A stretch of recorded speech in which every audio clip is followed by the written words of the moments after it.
Greetings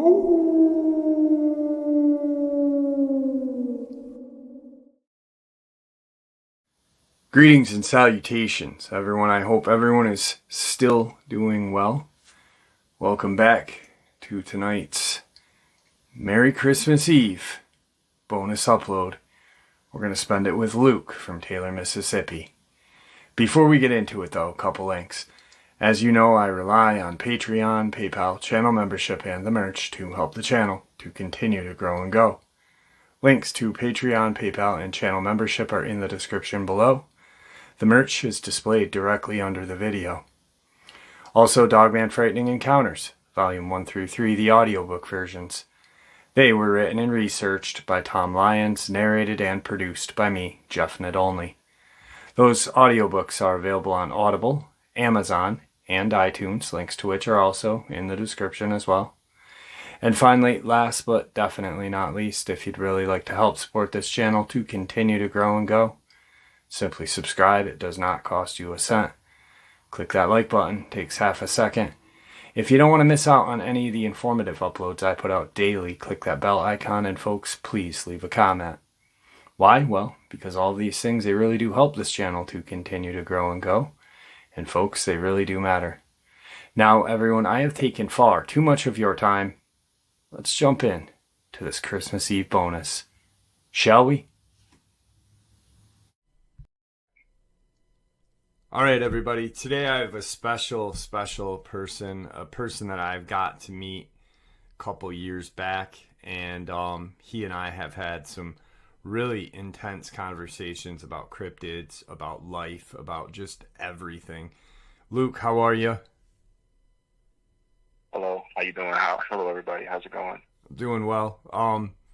You and I have become friends, and I love when I talk to you, because like literally the first thing that I talked to you about was like, we didn't even talk about cryptids. I was like, I'm watching Sons of Anarchy again. Like, I can just shoot the crap with you all day long. You're a very good friend of mine. I consider you a good friend. Thank you for keeping us in the loop on certain things. I'm gonna kind of leave the floor open with what you want to share. But funny thing is, I had a subscriber contact me a couple days ago, about a week and a half ago. From Maryland. Yes. I know the area too. She wasn't really, yeah. And I mean, it seems like, to me, it seems like these creatures are kind of just using that small section as almost like a living quarters, where she sees them and then crossing the street over and hunting in the bigger set of woods. Yeah. It's pretty insane. I didn't know if you had heard that or not, and what's your take on that? What I'm pretty much my take on it is pretty much that what I think they're moving towards where the food is, Mm-hmm. and right now, because they'll track prey for like hundreds of miles, and they know where they are. So at the end of the day, they'll find like a certain area to plot. Like, if you remember, they have like underground dens and things like that. So all they need is a small patch of wood, and they'll dig it up in like a matter of minutes. Right. And then you can have like 3 or 4 of them in there, and then they'll come out at night. And sometimes they're bold, and they'll come out during the daytime. So I'm thinking that they're honestly passing through, but they might be held up there for like about maybe a few weeks to like about a month. So, but as long as like she pretends like she don't see them, and just like don't aggravate them, she should be fine. Yeah. So yeah, absolutely. I mean, they've been there for a very long time, obviously. I'm hoping that she can talk to her aunt about putting a trail cam maybe out front and out back to where these woods are. That'd be pretty cool if we could do that. To get some sort of footage of them for the public. Now, one thing I do want to talk to you about, I forgotten last time we had talked. Kind of wanted to touch basis on it because you were kind of quick on this one thing that we talked about. And then you can, the floor is yours to share with whatever you want to share with us, or whatever you don't want to share. It's, there was a car accident. You had said you had been in a car accident. And it almost seemed like they had let you live, kind of, or am I wrong on that? If you was talking about, I was driving. I got into a car accident. I ditched my car. I think I was unconscious. Mm-hmm. Because I don't know if I remember. I told you this a while back when I moved to the area, in Maryland and stuff like that. I went to the national park, or the local park, as you would say, and I was just going to areas, and I saw there was a sign of the woodsman, or as y'all call them, Bigfoot. So I would leave like apples and stuff like that for them, because that's a place that my dad would like to hunt, and we sometimes hunt or whatever, or just scenery, whatever we decide to do there. So I did that like on a weekly basis, so they can get familiar with me and my scent. So if like one of us happens to go there will be no issues and stuff, just as long as we bring apples and fruits. So one of these days, I don't remember where I was heading to, but I was driving along the way, and something happened when I lost control of my car, and I got it ditched. And then I was knocked out. My car was, there was a guardrail. I hit the ditch, and beyond the ditch, it was like maybe about a 10 or 15 foot drop. So I was in between that before I lost consciousness. And then as I came to, my car was back on the road, but facing the opposite way. So I thought that I tramped that until like when I got home, I saw like the back fender where the tire is. Mm-hmm. It looked like a big thumbprint was there. Like it was pulled off from the road. So yeah, that's pretty much what happened to me. Yeah, that's the one that I was talking about, because it was like, it was a brief, the way it was kind of brief, and then after I had listened to the upload, and I was like, wow, I'm like, they kind of like saved him or made sure he was okay. They pulled him, it's one of those strange experiences that, for some reason, it seems like nobody wants to share a experience that they've had with these creatures that isn't terrifying, or that isn't life threatening. I think we need more experiences of people just having a decent sighting. I did tonight's upload. I do 2 uploads a day now, and tonight's upload, the first encounter, first experience was a hunter and his daughter were up in a stand, and they had actually seen a male, and then a day later a female and an infant, and it wasn't a terrifying experience. It was an experience where you got to see them for who they are and how they live in the woods, and it was pretty interesting. So yeah, I think that yours is great, though. They're saving your ass, pulling you out of the ditch. So I'm going to turn the floor over to you, and that way you can share whatever you want and whatever you don't want. You don't have to. We've already talked a little bit, so whatever you're comfortable with sharing, brother. All right, so pretty much I got into the field that I'm in. I'm not going to say too much of what field that I'm in, because my name is very uncommon as far as with my last name and stuff like that. So it's not that many people with my name in this area. So, but as from time to time, like when I'm able to look up certain information through the I forgot how we call it though, but the records that we keep of like incidents and all this other stuff. Yeah, that was one thing that caught my eyes was as of right now in Maryland, there are 13 missing people that just vanished without a trace. And half of the mounted people was around national parks or local park and things like that. So I'm not saying that these things were involved, but them to be missing without a trace, I find that odd. So I'm actually looking into that to see what I can uncover, to see if I can look a little deeper into that. So I don't know if that's also something you want to also looking at. We can put our heads together and see what's going on with those people. Yeah. Because like I've been hearing like there's a lot of disturbances lately up in my area. I felt that me moving hundreds of miles away from Mississippi and stuff like that, so that I could actually leave these things behind. But as you can see, I had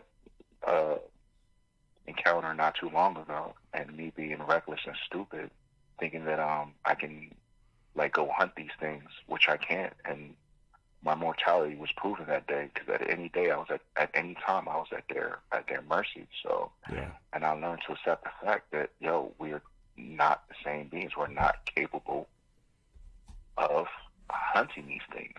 You need a handful of highly trained people to take these things on.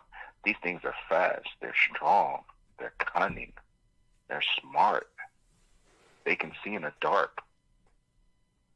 Like, it's you're messing with the perfect predator. Yeah. And like, it doesn't, whether you believe in these things or not, whether you just think these are like, let's just say campfire stories, just take this thing with a grain of salt. At least listen to all this, enjoy it, and just have the knowledge. God forbid you was in a situation when your reality is fucking just flipped upside down. You go like, all right, let me back up slowly and process this properly. Because on a foreign person is, to me, is a dead person. Because you're going to make all the wrong moves. And these things are easily aggravated. Easily aggravated.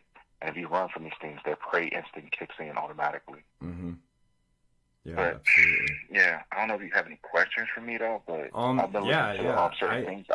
I got something that I'd like to really quick while we're on this this subject. It's funny that you say that these are like, like, even if you don't believe in them, take it, just listen to the stories, as maybe a form of entertainment, but, at least hear the things that may prove to you, or help you get out of those woods alive. God forbid if you ever have to experience one of these things. Backing up slowly, kind of, not running, not kicking in their predatory, instinct, definitely not looking at them, kind of acknowledging them, but, show intimidation, almost like a regular animal would do. And I think a lot of things that, like when you hear these experiences, you hear people have urinated on themselves. I think that's more of a natural thing, because when you scare a puppy or a dog or a cat or any kind of animal is scared by a larger animal, usually urine is one of the things, plus, being submissive. Yeah, I agree with you on that. Now, the Maryland cases, I remember talking to you a couple months ago, and we were talking about state parks and national parks in Maryland. And I don't know if you remember this, but I looked up and I was like, wow, there's a lot more state parks and national parks in Maryland than I thought there was. There's got like about 9. Yeah. About 9 or 10. Yeah. So with these 13 people missing, is there a certain location where these people are missing? Is more than one person? Sorry. Yes, there's more than one person in a particular state park that has a lot more activity as far as missing people than the government or the local authorities want to relinquish. So what they do is just put missing person, and in actuality, they know where they missing. You have people, like certain kind of people, I'm not going to say no agencies or stuff like that, are looking for them in those particular areas. Like every now and then, anybody that lives in Maryland, if they happen to hear a noise outside, like a helicopter or this and that, because it's being more common nowadays, that'll fly over your house or is in a distance, you like, what the heck is that? That's usually them looking for people. So I'm like, on the rest of my Maryland resident show, just pay attention to that, because the activity has been crazy over here. Like, I've been hearing more stories. I'm not even on duty right now because I'm on leave right now, and I've been hearing more stories than in the last year that I've been here, year and a half or so. But it's crazy because the activity, it's picking up, and when it picks up like this, I personally think from experience in the past, Joe, either there's a large pack that's about to pass through here and stuff like that, and whoever's just there is in the wrong place at the wrong time. Because what they're doing right now, they send scouts out before they overtake an area. So there's somebody in that area, and they don't want to be seen. That person, it's unfortunate for them. Yep. That's why I don't believe in you. I understand you want to enjoy nature, though, but you have to be smart about it. If you're jogging along the trails, don't put both earbuds in your ears so you can't hear nothing. Yo. Yeah. Take one, leave the other one. Enjoy the music and be aware of your surroundings. Yep. This is how majority of people are becoming missing. They're jogging, walking, music, eyes buried in their phone. They're not perceptive of what's going on around them. Yeah. And I don't blame them because they never have to worry about anything worse than a cougar or a mountain lion or the occasional black bear. But, there's things in these woods that are more dangerous than a mountain lion, a bear, a coyote. And you need to be aware that you're not an alpha. You're not the apex. Yeah, absolutely. I agree with you on that. I went bike riding really quick. I'd not been bike riding in a long time. And, I'm on a new medical regiment now, and I'm trying to do things to help prolong my longevity here. And so I bought a bicycle in winter because obviously they're cheaper in winter. So I was like, I'll take advantage of this. And yesterday I went for a 4-mile ride. It's not long, but it's longer than my legs had done in a very, very, very long time. But I did. I had one earbud in one earbud was in the charging port. I just, that way I was vigilant of everything around me. I had, I think I was listening to Joe Rogan's podcast, but I had my entertainment, but I was still able to be aware of your surroundings. Yes. And that's a very, very good point to bring up, is this vigilance. People aren't, and like you said, even if they don't have bears or their wildlife may be a raccoon, you know what I mean, like they don't have, but even other people. Yeah, absolutely. You're never really 100% safe. I don't believe that. I think people who think they're 100% safe all the time, they're delusional.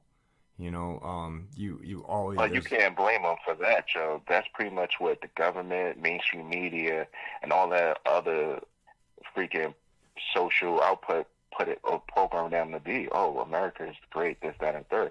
Yet alone, there's two sides to a coin. You got heads and there's tails. You got the good side, and then you got the bad side of America. And if you're going to go on a nature walk, I advise you pepper spray, bear mace, some kind of form of protection, because not every state allows you to carry outside of your homes and stuff like that. And you just need the protection. You need small. You can buy a little small case of pepper spray that goes on your keychain for about like $15. Yep. And that'll irritate them too, because you got to remember, their senses are like on overdrive. So that hitting them is going to be like 10 times worse than it will be affecting us. So that'll give you a time that whatever you're dealing with to get away from. Yeah, exactly. A small can of pepper spray is actually better than nothing, and like you said, they're Dogman. Let's say Dogman. You're on a trail and you've got your, most people would make fun of it, if they can carry, if they're in a state where they can open carry or even conceal carry. You can only carry a little thing of pepper spray. What's that going to do? Well, like you said, it gives you a chance to get away from that. You spray pepper spray at a dog or any kind of animal, their noses are so much more irritated. Yes, and just You know what? 10 seconds is 10 seconds either way you look at it. You know, that might get you 100 feet away from it faster, and then you spray another spray. You know, it just, anything is better than nothing. See, for the most part, Joe, yeah, they said what pepper spray is going to do. For the most part, Joe, these things are not stupid. So you spray them once with that, they're like, yeah, I don't feel like having to deal with this freaking thing again. So most times out of 10, he will leave you alone and just go the other way. And they'll try to get you when you come back, but it's just your point not to go back into that area. Right. But most part, 9 times out of 10, they'll let you go because they don't. It's very uncomfortable. Why would I continue to do something that makes me uncomfortable? All right, I'm not the one to mess with. I'm gonna leave them alone for now. But if I catch them slipping again, I'm going for them. But now you know what you need to do. And if I was you, if I get away, I'm gonna stay out that area completely. I'll go somewhere like 100 miles away if I really want to do something, or just walk around my block or something. Right. Yeah. So, but interesting. It's just, it's all about just safety. Yeah, absolutely. And their intelligence. You don't have to. You don't have to talk about what we talked about privately. But there was something that you had stated that I know you've said before. Is how intelligent they are and how they communicate. You know, like we were talking about something private off the record, and you had said, you know, like when you thought your dad was dead, how these things were able to communicate with each other, and this and that, and it was almost like a form of kind of like we have our text messaging. They can almost, you know, communicate in a way that we don't know they're communicating, but like that Dogman knew who you were by your scent because it knew your dad's scent. Yeah. Which is... It did. Yeah. It's crazy. It is insane. How is your dad anyway? How's he doing? He's almost fully recovered. He said I talked to him about him coming on. He said he definitely is going to do that. That'd be great. He's going to make some time to come on and I'm curious to see what he has to say because he said there's things that I don't even know about. So yeah. I'm curious. Yeah, the historic, you know, I mean, you know what you've heard history-wise from your granddad and your dad, but your dad's got, you know, that extra time on this earth that you weren't there, and just to hear a little bit more history on that plot of land where in Taylor, Mississippi, where this occurred would be amazing.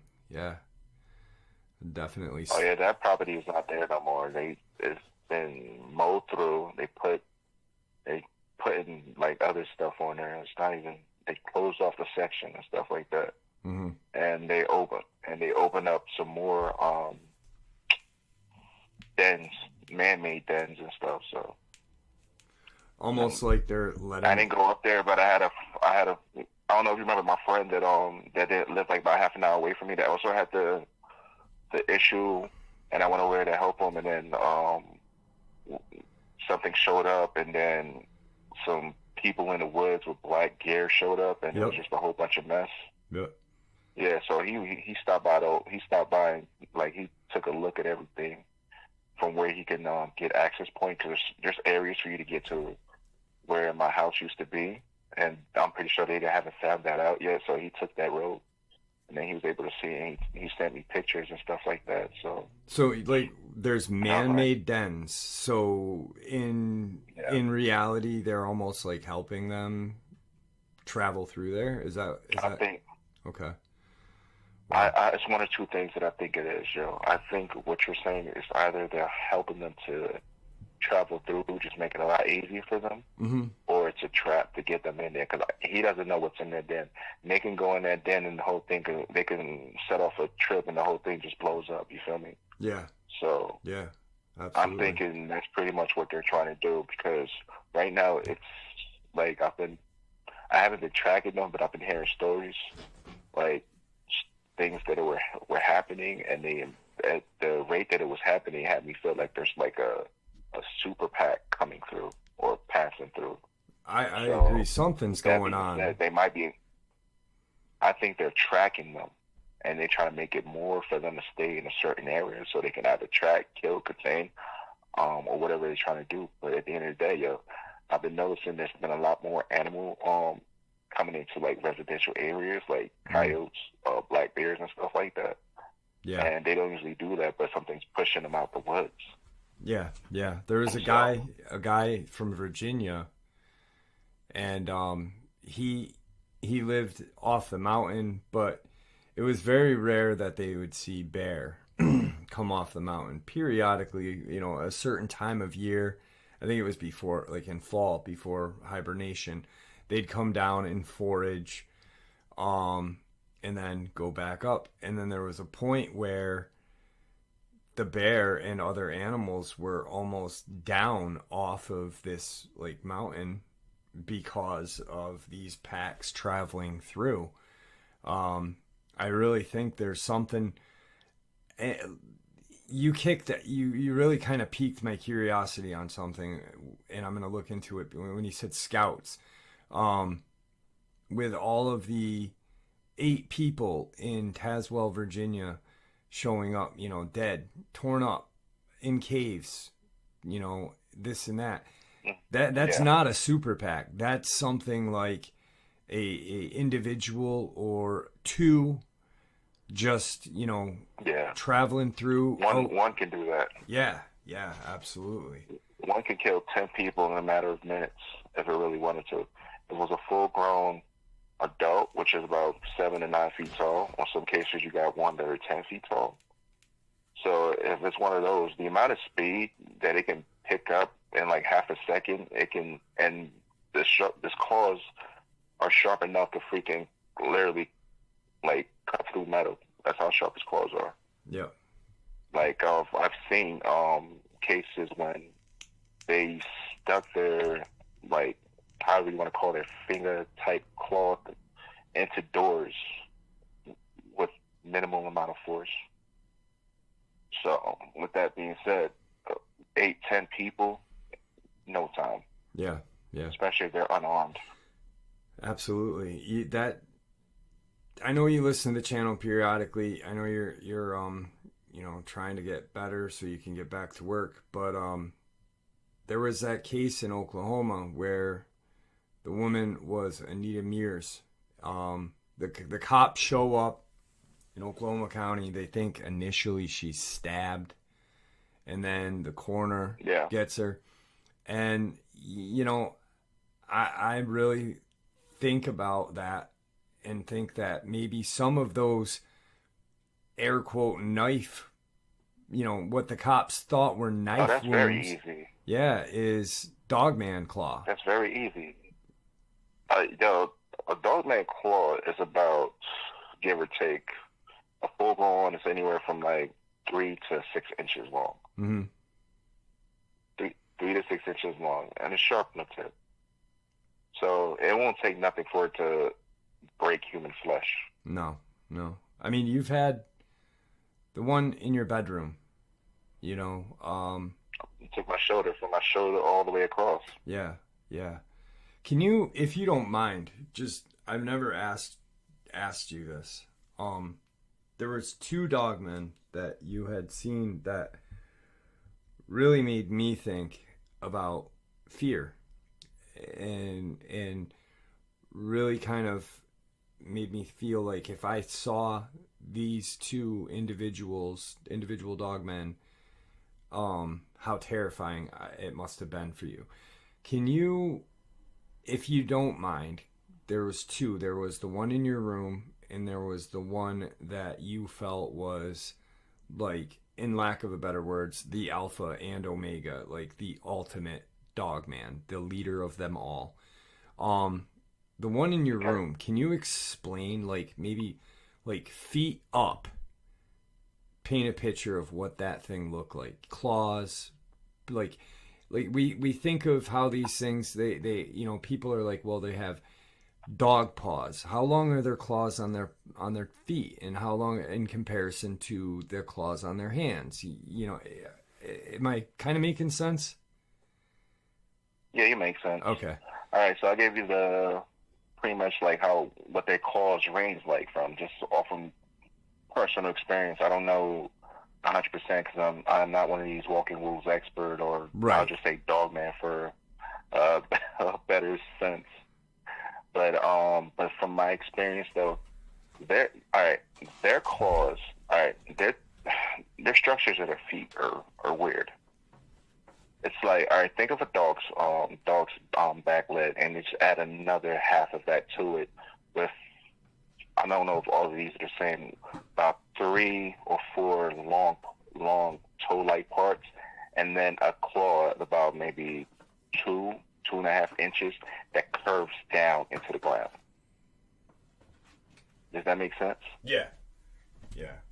Now so when you're looking, when you're looking right at these things, when you looked right at that thing, what was the first kind of, like, okay, can you paint a picture of how it looked? That's what I meant, like right from feet up, like tail, legs. I didn't see it. I wasn't really. I'll tell you from probably, because it was tall, so I'll tell you from probably, I didn't even look all the way to the ground to look at his feet. I didn't look up at it when I woke up. I woke up and I saw it from like stomach going up. Okay. And then as I was trying to make my way to the bathroom is when I took a quick glance to see where it's at, and then I was able to see his feet. His feet is not short, but his arms are way longer than his feet, so it gives us the appearance of it having short legs. Okay. But the legs have it has calves muscle, it has anything the human anatomy would have on it, but just like on a Hulk type scale. Okay. As far as like the definition of muscle and just the raw power, like it looked like if it wanted to kick you, if it kicked you, I think it would kick you a good distance through a couple of walls. Is how powerful. Like if it kicks you, it's like your body's just gonna fold in half type thing. Right. Okay. That's how powerful it looks. It looks All right. All right, just give me a second. Whew, damn. I don't mean to. I'm sorry. I didn't warn you on this one, but it just kind of popped in my head. So if you don't want to, you don't. Yeah, let's go. I'm gonna get through it. No, I'll do it. Just give me a second. Yeah. Just give me a second. All right. It was dirty. It was dirty. It wasn't black, but it wasn't brown either. It was in between blend. It stunk really bad, really bad.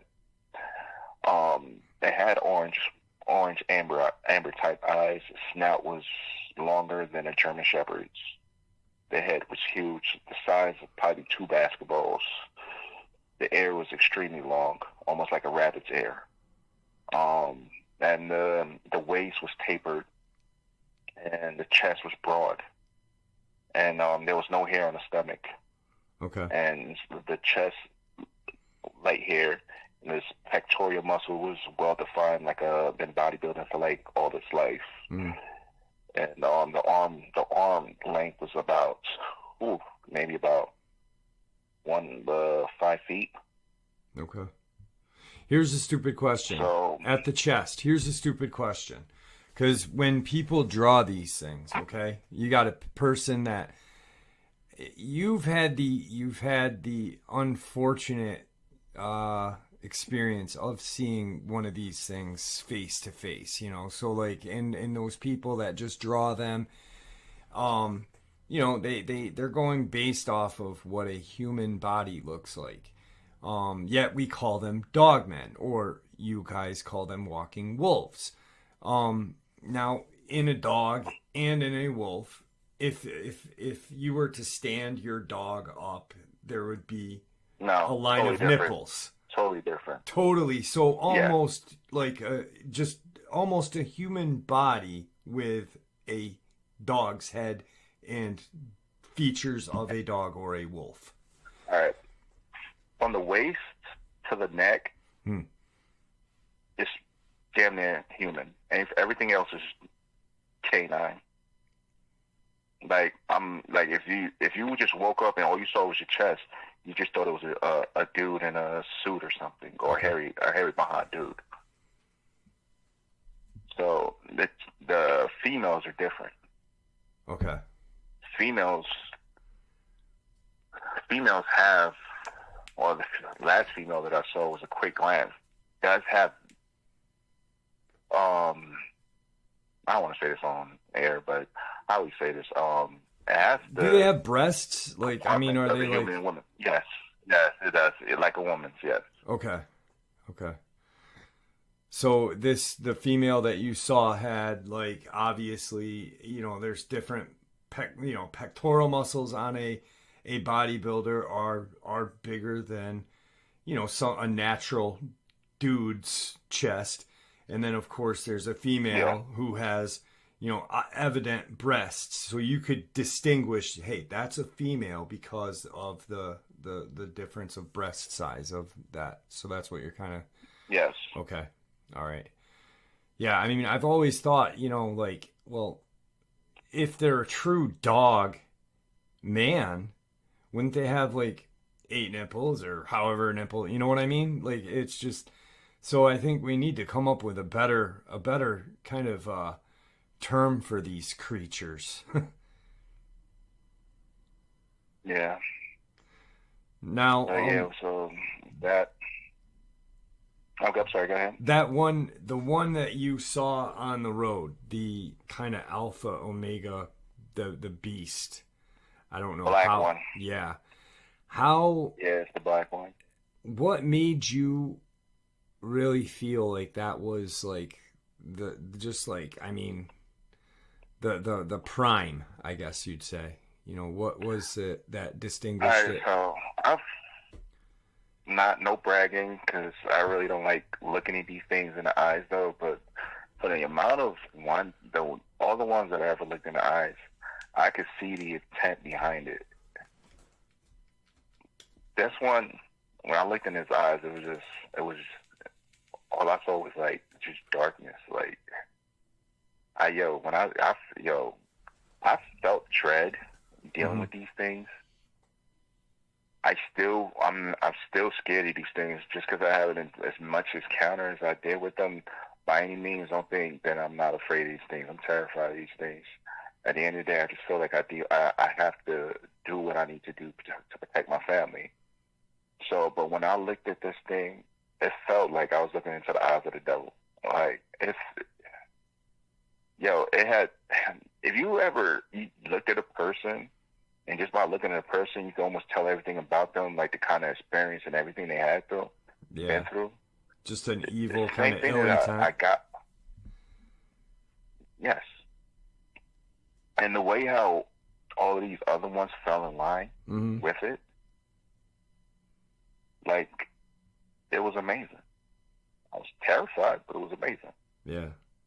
Like no matter what kind of weapon that I brought there at the time, I was not gonna walk away from that area unless it wanted me to.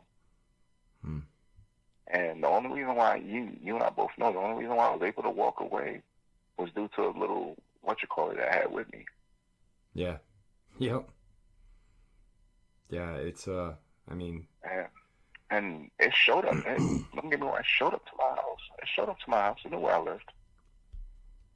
Like I'll see there right there at the wood line just looking. right. And then with all that going on, and then going back to the car, this piss in the back seat, all my kids' stuff has been rummaged through. Yeah. I was like, yo, it's not. I already knew it wasn't safe though, but Yeah. that was like a reality check. Yeah. It never had my kids, for the most part, as much as I knew, it never had my kids sent. Only had me, my dad's, and my wife. That was the But it one never time had my kids. Yeah, that was the one time when I remember that happened, and you'd shared that with me. You didn't even email me. You said I need to talk to you, and I could tell that you were. It was done. You were done. You pretty much said, "I'm done. I'm giving up." You know what I mean? Like I heard defeat in your voice, and it was sad. It was sad to hear. Right now, it was made, with that time, I don't know if I told you, it made me feel as a father, provider, supposed protector, that if I stay here, I cannot protect my kids. Mm-hmm. I would do everything in my breath and my power, my God-given power, to protect my kids. But I knew that nothing, if it wanted to, nothing was going to stop it from getting to my kids. Right. No matter how much of a fight I put. And the only smartest, mature thing that I can do, that's protect it, is to let them have the property. Yeah. I'm sorry, I didn't mean to touch on a sore spot, man. I apologize. I'm sorry, no. It's the just the way that I've always thought about those two experiences. You know, you had those eye to eye, face to face experiences with those two, and you know, I always thought like, hey, you know, the one in his room obviously scared the crap out of you and it physically harmed you, but the one on the street, on the road, that country road, was the one that really sealed the deal for you. And I just I was curious of what the big difference was, and now I know, and I apologize for bringing that up, man. Yeah, it's insane how devastating these things are. It was jet black. I mean, it was beyond black. Shining a light on it, you ever been in total darkness, and then something beyond the dark? That's what it was. And his eyes was red. I haven't seen all the ones, amber eyes, amber. It's like, that's terrifying, man. Now, you're going back to work in a couple weeks.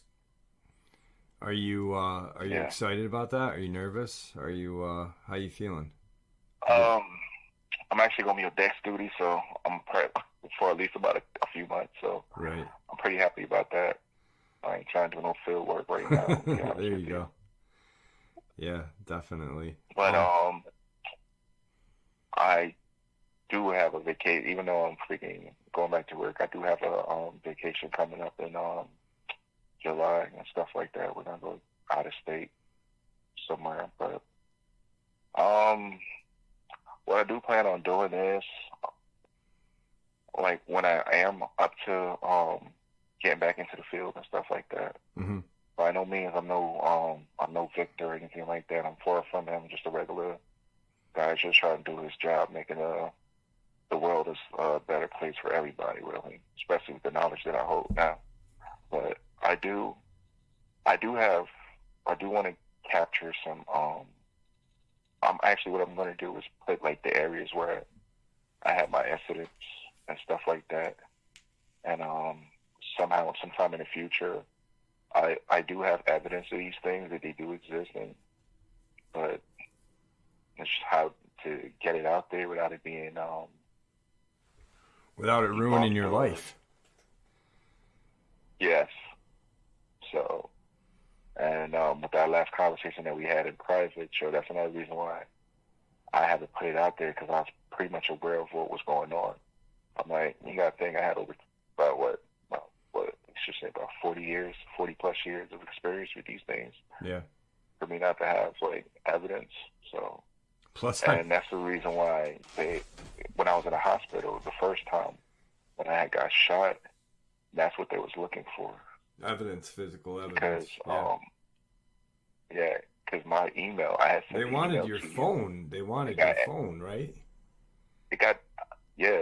I don't remember. I told you when I said, I don't remember. It was prior to my accident.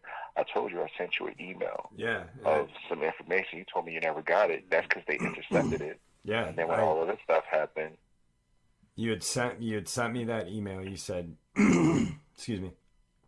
Actually, it was a text. I sent you an email. I got some proof, and then like a day or two, 3 or 4 days later, I get an email from your wife saying that you're in the hospital, and I was like, oh man, you know, that's when I knew something was bad. You know, because anytime you've ever emailed me, I've always gotten it. You know, I've gotten a picture of the original den. You know, I've still got a copy of that picture. You know, physical. I got a hard copy and a digital copy. And other little things like that. So, you know, really quick Yeah. before, and I want to talk to you after privately too.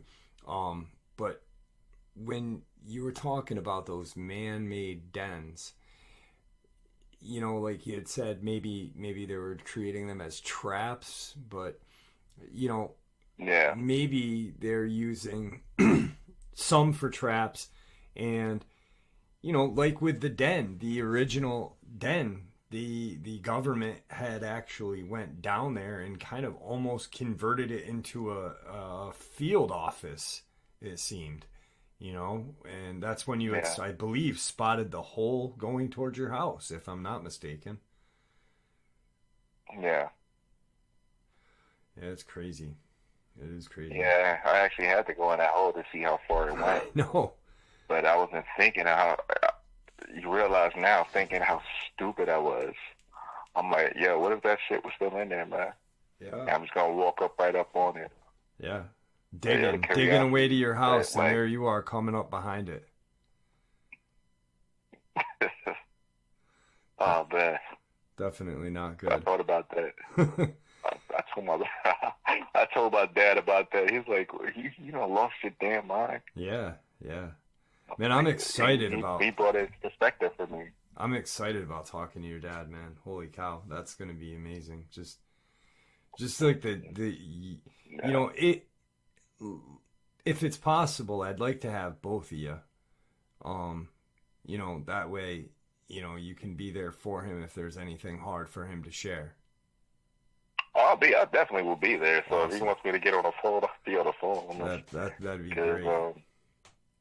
I'll definitely be there. So That'd be once great. he's fully recovered and stuff like that, Yeah, how are the kids like he doing? told me he gave me the rundown of what happened and stuff like that. The kids told me their part. The kids are doing pretty well actually. So Are they coping they're well with actually everything? they just speaking of that, Joe, we took them to therapy and shit like that. So Yeah, okay. they're actually doing pretty well. They're pretty much back to their normal selves and stuff. And I just bought them like a boatload of toys and shit like that too to help them. So Yeah. and Let took them me to the how store and is just that like with yeah. the therapy? Is there how is that working? Like you got your kids and they Yeah, saw it was a bear. They saw a okay. bear. Okay. That's what we say. They saw a bear. And that's We know what it is. do But they they know what didn't. it is or do they think it was a bear? Yeah, I had to send.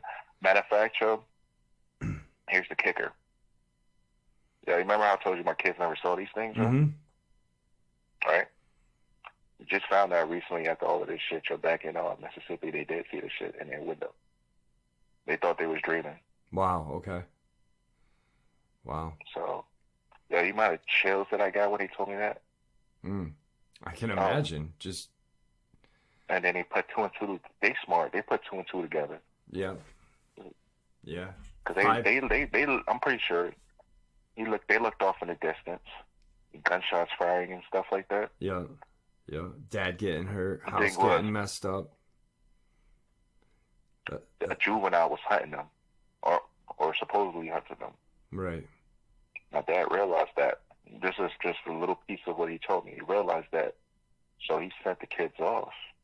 And when he sent the kids off, you got to think about it as a juvenile. Its prey instincts going to kick in automatically. So as it came out, is when that's when he heard the fire and stuff like that.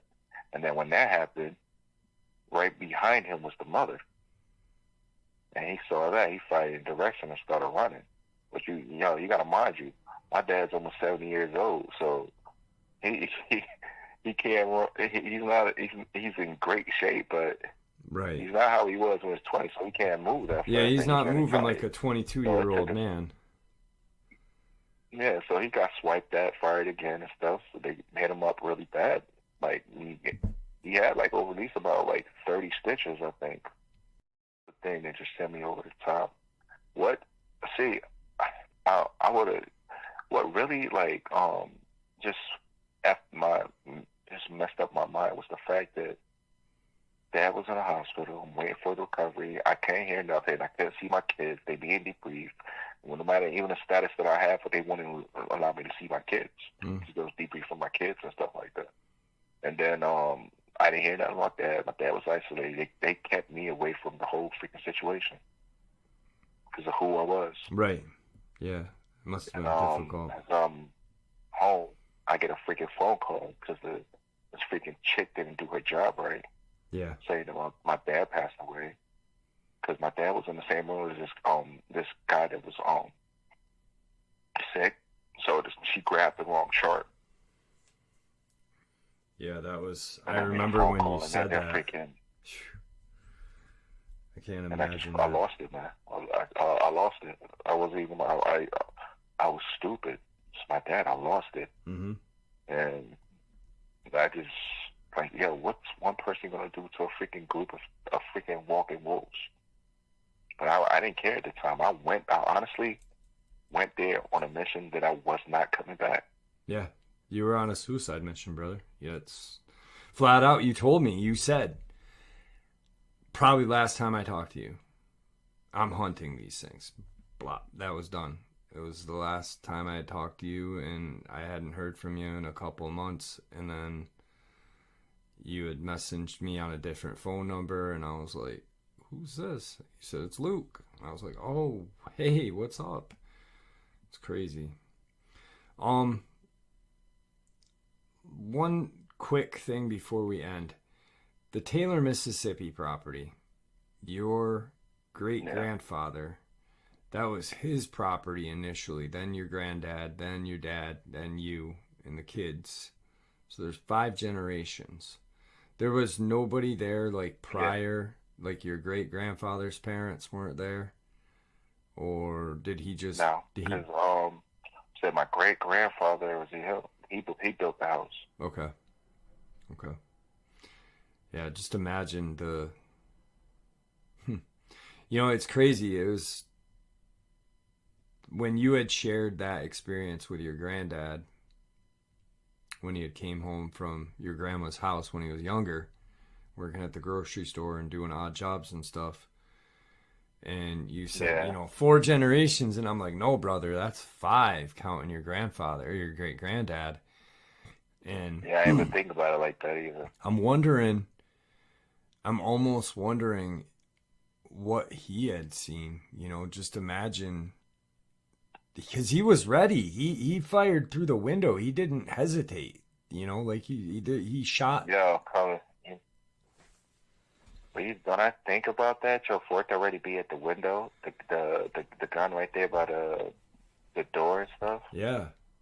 And just ready, loaded. In that day and age. Yeah. In that day and age, there weren't really intruders. You know what I mean? Like, we're talking, that was America at its good old days. You know what I mean? There weren't. So what was, he had his gun ready at the ready at the back part of the woods. It's almost like he knew these things were out there well before, that incident happened with your granddad. That's insane, man. Brother, we're coming up on time. I want to thank you for taking time out of your night. I know people really like hearing your voice and making sure you're okay. So thank you for coming on. Don't hang up, because I want to talk to you about a couple different things after. No problem. All right. Is there anything that you'd like to say before we end this? Yeah, thank you for having me. Thank you, all the Dogman family. Appreciate your prayers, your kind words, and even to the haters, I feel